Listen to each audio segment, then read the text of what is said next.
Hello and welcome to episode 34 of Leaders of the American Civil War. In this episode, we continue our discussion of Union General and President Ulysses S. Grant. Today we are exploring the exciting tale of the battle for Fort Henry. Set against the backdrop of the rapidly unfolding war in the Western Theater, this clash between Union and Confederate forces marked a pivotal moment in the struggle for control of the Tennessee River. So let's journey back in time to the events that occurred during this significant chapter in American history.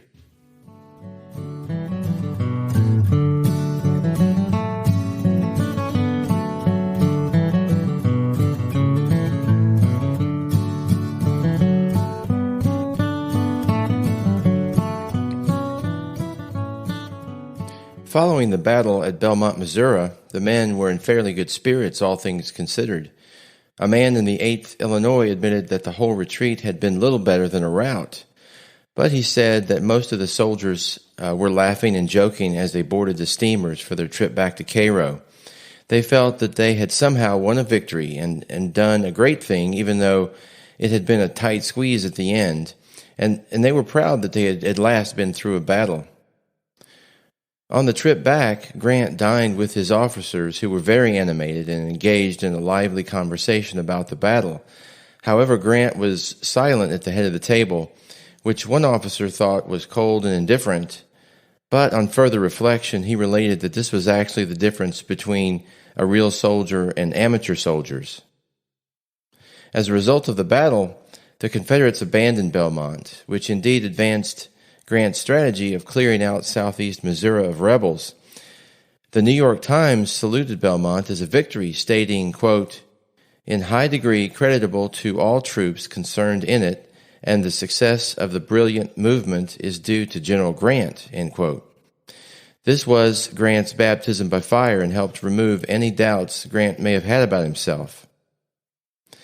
The modest victory was actually a dubious one, and it uncovered several mistakes Grant made which exposed his forces to blindside attack. He was laser-focused on his own plans and gave little consideration to the countermoves of the enemy. And it would not be the last time that he would be blindsided, as a matter of fact. However, in this attack, Grant showed initiative and aggressiveness, both of which had become hallmarks of his command approach, or would become in the future. He and his officers would learn from the mistakes at Belmont and would apply them to future battles. In conclusion, one historian in the early 20th century argued that Grant had gained, quote, "the trust and allegiance of his men, and in the relaxed dynamic force that swept with Grant into battle, there was welded that subtle bond that made them from that hour Grant's men," end quote.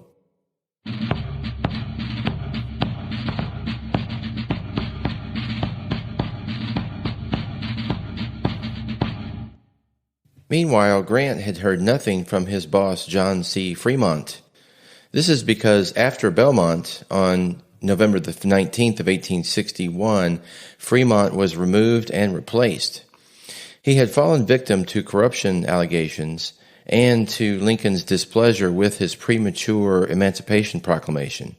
That was Lincoln's job, and that would come later. Now, Fremont would be transferred to the east and would gain infamy in failed engagements against Stonewall Jackson. Meanwhile, Fremont's Western Command would now be split between Generals Henry Halleck and Don Carlos Buell. Halleck would have the Department of the Missouri, and Buell would have the Department of Ohio. As a side note, these commands, and almost all Union commands in the future, would be named after waterways. So General Halleck was now Grant's immediate superior, and for Grant, Halleck would be only a slight improvement over Fremont. Halleck was a towering intellectual, having written several widely read books on the art of warfare. However, war for him was a by-the-book affair. According to Chernow, Halleck was a soldier in the brain, whereas Grant was a soldier in his marrow. Halleck was the sort of military bureaucrat who preferred to keep a safe distance from the battlefield. Halleck would prove very effective at cleaning up the many administrative messes left behind by his predecessor, Fremont. However, his fear of risk and also his jealousy of other people's fame would render him ineffective as a general and as a leader of men. As it turned out, Halleck would become quite jealous of the fame Grant was earning as a result of his early victories.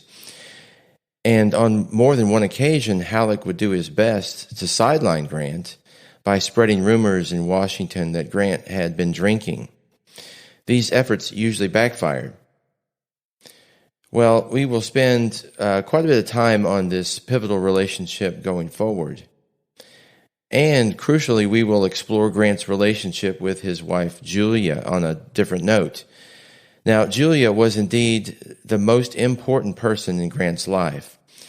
And on the day of the Belmont battle, Julia was in the process of gathering up their children in order to move to Cairo to be with Ulysses, as she called him.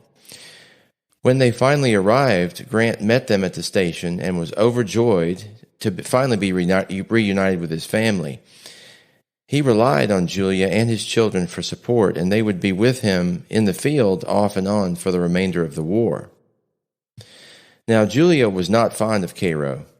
The Mississippi River was high and intimidating, and the housing situation was not great. However, she was thrilled by the excitement and the activity all around Cairo. How proud I was hearing the bands play Hail the Chief as my general rode down the columns inspecting. Nothing could be more interesting, more thrilling than to see these columns of brave men in motion. According to Chernow, for the rest of the war, Julia Grant, the slave owner's daughter, would be the heart and soul for the Union Army. Now soon, during this visit, Julia would also see to it that Grant's long beard was trimmed down to that close stubble that would become so familiar in his photographs. It should be noted that during this time also, early in the war, when Grant smoked, it was usually a pipe. Cigar smoking would come later.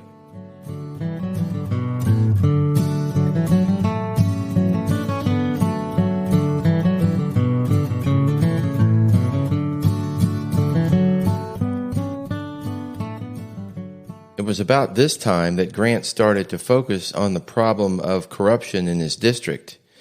Cotton was gold, and even though there was a war going on, northern industry still relied on southern cotton for manufacturing.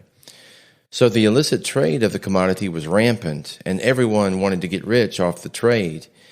Even at this early stage, Grant was beginning to see the war from a very big picture perspective.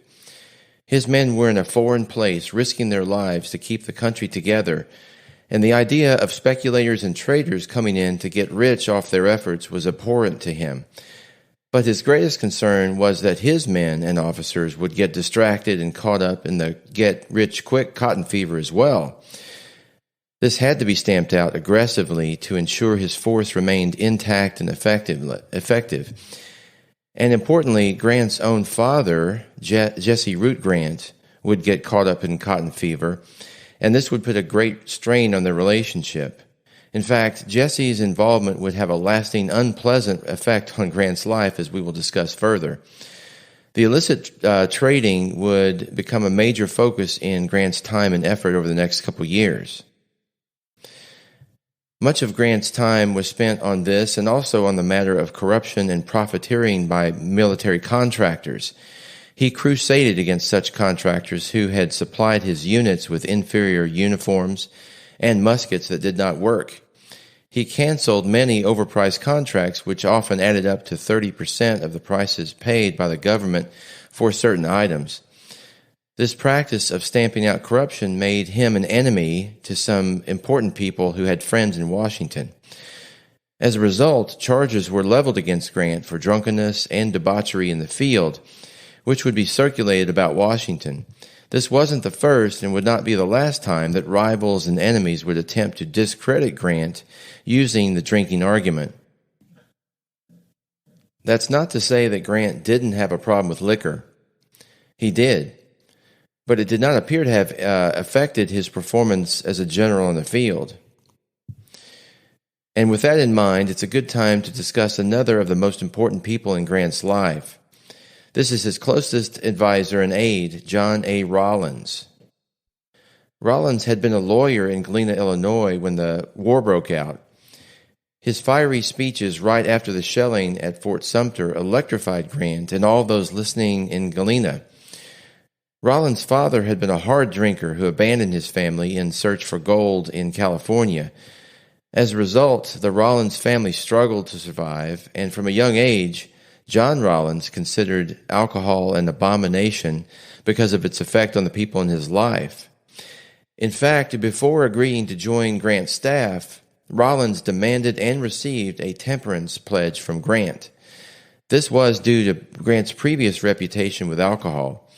And throughout his life, Grant could count on Rawlins and his own wife, Julia, to ensure alcohol would never again derail his career and life the way it had years ago. Now, back to our story. It was January 1862, and Grant and C.F. Smith were finally given orders to make an incursion south into Kentucky, along with support from Foote's naval force along the river. The objective was to place pressure on Leonidas Polk's force in Columbus, Kentucky. However, Halleck's explicit orders were to avoid engagement with the enemy at all cost. This was consistent with Halleck's habit of avoiding any possible risk, but this did not sit well with his subordinates, especially Grant. Halleck hoped that such a move would edge Polk out of his stronghold in Columbus, but Grant would much prefer to bottle him up and capture the entire force. Grant understood early on that battles would be necessary to defeat rebels, not just the capture of territory. The expedition didn't accomplish much, but it did have the effect of convincing Army and Navy leadership that a blow delivered to the rebels in this area could be done with great effect on future control of Kentucky and Tennessee. Now, it was about this time that Virginia-born Union General George Henry Thomas defeated and routed a rebel force at Mill Springs, Kentucky. With this Union victory, and also with pressure being applied by Grant in the west near the Mississippi River, the Confederate position in Kentucky and Tennessee began to feel quite shaky. The Confederate commander of all Western forces at this time was General Albert Sidney Johnston. Johnston was the highest-ranking general in the Confederate Army and was highly respected by all his contemporaries, North and South. Now, as a side note, Johnston had been a general in 3 separate national armies. Those were the Texas Army, the U.S. Army, and now the Confederate Army. A larger-than-life portrait of Albert Sidney Johnston is hanging in the Senate chambers of the Texas State Capitol to this day. At this point, Albert Sidney Johnston was charged with defending a large geographical area with a force of men that was currently dispersed in small pockets throughout the South. He was under enormous pressure from the Confederate capital to hold Kentucky and Tennessee at all costs. This pressure would compel him to begin moving large numbers of men into the area from throughout the Southwest of the Confederacy. Now, sometime before the aforementioned Union expedition was to take place, Grant and C.F. Smith had sat in Smith's headquarters in Paducah, Kentucky, studying maps of the Tennessee River, and they had concluded that Fort Henry was vulnerable. Built on high ground, Fort Henry was partly flooded now because the water in the Tennessee was high, and both Smith and Navy Flag Officer Foote believed that it could be easily taken. About 75 miles upstream from Paducah on the Tennessee River, Fort Henry was a misguided effort on the part of Confederates to defend the river and western Tennessee from Union incursions. A much better fort, that is Fort Donelson, had been constructed 12 miles due east of Fort Henry on the Cumberland River, which ran parallel to the Tennessee at this point. Both rivers ran from south to north, so when we make reference of going upriver, this means heading south. Now, following the expedition, Grant requested and received permission from Halleck for a meeting at Halleck's headquarters in St. Louis. In this meeting, Grant would propose a Union advance upon Fort Henry using his forces based in Cairo and Paducah, along with Foote's naval gunboats. However, when Grant arrived at St. Louis, he found Halleck hostile towards him. In his memoirs, Grant said that Halleck had cut him short, quote, as if my plan were preposterous, end quote. He was received, he said, with so little cordiality that, quote, I perhaps stated the object of my business with less clearness than I might have, end quote. And Halleck refused to hear him through. Grant returned to Cairo confused and crestfallen, as he would say later that day. Notwithstanding his poor treatment of Grant, Halleck had actually been thinking of such an idea already. Indeed, by January the 22nd, Halleck informed Grant he was sending reinforcement troops to the area to support such a movement up the Tennessee. By January 28th, Foote informed Halleck a joint Army-Navy action was preparing for action. Also, Grant sent Halleck the following telegram to announce his intentions regarding Fort Henry. In view of the large force now concentrating in this district and the present feasibility of the plan, I would respectfully suggest the propriety of subduing Fort Henry near the Kentucky and Tennessee line and holding the position.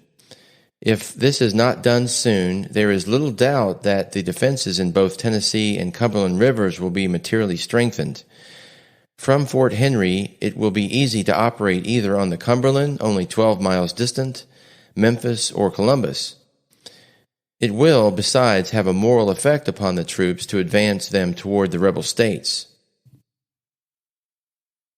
At first, Halleck was too skittish to approve Grant's request to attack the fort. But then he received intel from the War Department stating that P.G.T. Beauregard was on his way from Virginia to Tennessee with a division of Confederate reinforcements for Fort Henry. This turned out to be incorrect. Beauregard was indeed coming, but he was alone. But this intel did give Halleck the cover he needed to make a decision, so he finally approved Grant's request to attack the fort. His reply was as follows. You will immediately prepare to send forward to Fort Henry on the Tennessee River all your available forces from Smithland, Paducah, Fort Holt, Bird's Point, etc.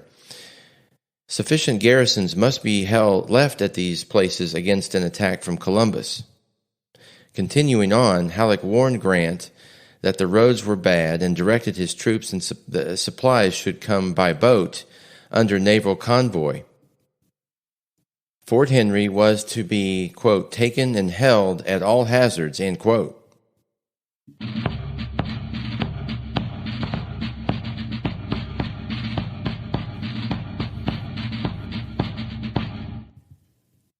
Halleck's order to go forward with the attack on Fort Henry hit Grant's headquarters like a lightning bolt. They threw their hats in the air and shouted, "Hurrah!" The timid and cautious Halleck was finally allowing Grant to take decisive action. In addition, he was sending reinforcements of infantry, cavalry, and artillery to support Grant and to help ensure success. Grant's plan was to land troops downstream from Fort Henry. These troops would march around and behind the fort to keep the inhabitants from escaping to Fort Donelson, just 12 miles east on the Cumberland River. However, this was January, and the extremely bad conditions of the dirt roads would hamper the effort. Now, Halleck's objectives were limited. He was focused only on taking Fort Henry while minimizing risk. On the contrary, Grant's objectives were never limited. His plans were to take Fort Henry and then move on from there to take Fort Donelson, then Nashville, Memphis, and so on. However, this was January of 1862, which was early in Grant's career. He still relied on guidance of his superiors to develop strategy. But one can see from Grant's correspondence with Halleck and others that his instincts were aggressive. Even at this early stage, he knew the value of taking the initiative from your enemy and keeping it. Never hold back when you have the enemy on the back foot. However, this was not easy to do with Halleck as your commander, second-guessing your every move. Now let's take a moment to get the lay of the land. At this time, the Tennessee and the Cumberland rivers were undammed, and they ran parallel to each other about 12 miles apart, flowing from south to north, up from Tennessee to the Ohio River in Kentucky. The Tennessee River was on the west, and the Cumberland River was on the east. I'm using the past tense for these two rivers because both waterways have been dammed and modified in the years since the Civil War. Now, Fort Henry was on the Tennessee River on the east bank. Fort Donelson was 12 miles east on the Cumberland River on the west bank. So these two forts backed up to each other on their respective rivers 12 miles apart. The roads between them were muddy and bogged due to the weather this time of year. Grant had good intelligence about Fort Henry, and he knew it was vulnerable. As we mentioned, this is because it was poorly designed and constructed on low ground, and because the Tennessee River was high at this moment and flowing higher. This combination rendered the fort almost untenable even before the Federals arrived. Fort Donelson to the east was much better designed and defended, but Grant and the Federals knew little about this fort. They also could not have known that Albert Sidney Johnston was rapidly moving troops to that fort to prepare for a do-or-die showdown, which he knew would determine the future of western Tennessee. Before we dive into Fort Henry battle, it's important to know a few key facts about Tennessee. Like Virginia, it was a conflicted state. Western Tennessee, because of the Mississippi, Tennessee, and Cumberland rivers, contained fertile land that was farmed and dominated by slave-holding planters. As a result of their power and influence, the Tennessee legislature had voted to secede from the Union. But the eastern half of the state did not agree with secession. They were mountaineers like Western Virginia. They didn't own enslaved people, and they had remained loyal to the Union cause. For this reason, Albert Sidney Johnston was under tremendous pressure to suppress Union loyalty and to aggressively fight off attempts by the Federals to invade the western part of the state. Now we're prepared for the showdown on the Tennessee River.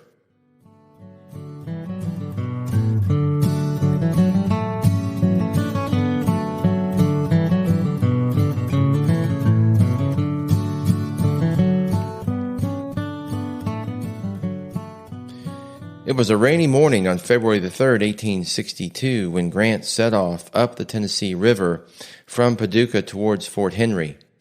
He was leading a powerful flotilla of 4 ironclad gunboats, followed by 3 wooden gunboats. These were followed by a number of transports which carried 23 regiments of Illinois, Indiana, and Iowa volunteers, all standing on the decks. These new ironclads would be stars of the show at Fort Henry. The ironclads leading the way were designed by James B. Eads, and they rode low in the water. They were like nothing ever seen before, with thick armor plates welded to the bow and sides, which were tilted to deflect enemy artillery hits. These shallow draft monsters were surprisingly nimble, and they had 13 guns each mounted on top. Now, the Tennessee River was brimming with mines called torpedoes, and the boats proceeded with extreme caution because each mine could blow the ironclads out of the water. Each mine was packed by the Confederates with 75 pounds of black powder, and Foote's sailors delicately swept up and defused 8 of them before they could explode. They were tethered to the bottom of the river, so luckily many of the mines were submerged due to the high level of the river. By the next morning, Grant had landed a division of soldiers under Brigadier General James A. McClernand about 3 miles below Fort Henry. You may recall John McClernand was one of the Illinois politicians who gave a rousing speech at Grant's 21st Regiment camp in Springfield. Well, now he was a general with a division of Illinois troops. He was appointed by Abraham Lincoln because of his political clout. Now, McClernand would prove to be a capable speaker and recruiter, but a less than competent general. The first of many such political generals Grant would be saddled with. Now, Grant's force was so large that once the transports were emptied, he sent them back to Paducah to bring forward the remaining troops, a division under General C.F. Smith. Meanwhile, Confederate General Lloyd Tillman was commander of Fort Henry. Rather than trying to disrupt Grant's landing, Tillman hunkered down inside the fort and waited. He would not have long to wait. Grant's plan for capturing Fort Henry was first to have Andrew Foote and his gunboats bombard the Confederates at close range from the river. At the same time, General McClernand and his infantry division would get behind Fort Henry and try to prevent its defenders from escaping to safety at nearby Fort Donelson, as Foote pounded them from the other side. Opposite Fort Henry, on the west bank of the Tennessee River, stood another thinly manned, incomplete Confederate camp called Fort Hyman. Grant would have General Smith sneak up behind Hyman and occupy it. This would prevent the guns at that fort from interfering with his attack, and he could use those guns to shoot into Fort Henry. Tillman, from inside Fort Henry, knew he couldn't hold the fort, so during the night before he held a council of war.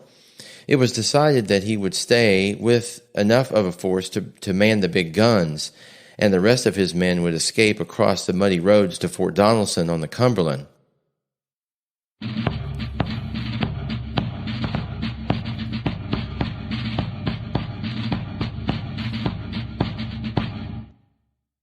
February 6th was the big day of the attack.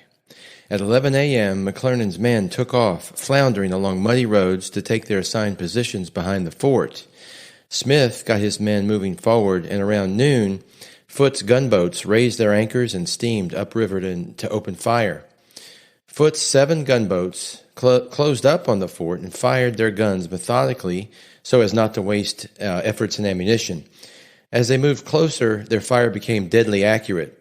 The Confederate guns were also accurate, and their rounds penetrated the iron plating on some of the boats. One of the boats, the Essex, took a direct hit on its boiler, scalding 29 sailors on the boat and forcing it out of action. Meanwhile, Foote kept closing the range, and soon the accurate fire of the gunboats was disabling the biggest guns in the fort. The Federal fire smashed a couple 32-pounders, sending fragments all about and disabling every man in the gun crews. Now, within 300 yards of the fort, Foote's gunboats were sending projectiles through the earthen embankments, and it was clear the day was lost for the Confederates. Tillman struck his colors and then came aboard Foote's flagship Cincinnati to make a formal surrender. Meanwhile, the bad roads had delayed McClernand so much that more than 2,000 men from the Confederate garrison had escaped overland to Fort Donelson. Grant gave Tillman his permission to issue a brief report to his superiors across the Confederate lines. In it, Tillman, quote, took great pleasure in acknowledging the courtesy and consideration of General U.S. Grant and Commander Foote, unquote. One of the soldiers wrote that Grant seemed a modest, amiable, kind-hearted, and resolute man. That night, the Confederate officers dined with Grant and his staff on the headquarters transport, while awaiting transfer to a northern prison camp. That night, 2 young Confederate officers got tipsy and talked more loudly and defiantly than they should have for their own safety.